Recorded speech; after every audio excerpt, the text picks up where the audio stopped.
Amoebic മസ്തിഷ്കജ്വരം ബാധിച്ച് ചികിത്സയിലായിരുന്ന കുട്ടി മരിച്ചു. ഇന്ന് രാവിലെ നമ്മൾ എല്ലാവരും കേട്ട ഒരു വാർത്തയാണിത്. നിഗ്ലേറിയ ഫൗളേറി എന്ന ബ്രെയിൻ ഈറ്റിംഗ് അമീബയാണ് ഇത് ഉണ്ടാക്കുന്നത്.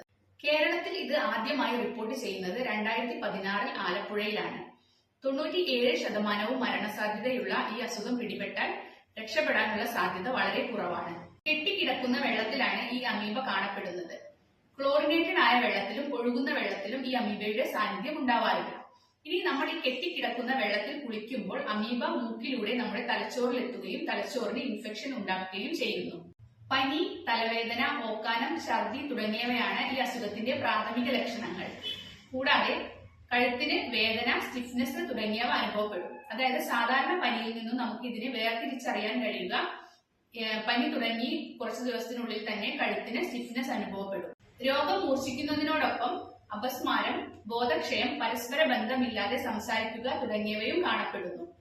അപ്പോൾ ഇത് വന്നാൽ ചികിത്സിച്ച് ഭേദമാക്കുക എന്നത് വളരെ ബുദ്ധിമുട്ടുള്ള കാര്യമാണ്. ഞാൻ ആദ്യമേ പറഞ്ഞതുപോലെ 3% മാത്രമാണ് ഇതിന്റെ സർവൈവൽ റേറ്റ്. അതായത് നമുക്ക് ചെയ്യാൻ പറ്റുന്ന കാര്യം എന്ന് പറയുന്നത് ഈ അസുഖം വരാതെ സൂക്ഷിക്കുക എന്നത് മാത്രമാണ്. അതുകൊണ്ട് കെട്ടിക്കിടക്കുന്ന ജലാശയങ്ങളിലും കുളങ്ങളിലും കുളിക്കുന്നത് ഒഴിവാക്കുക.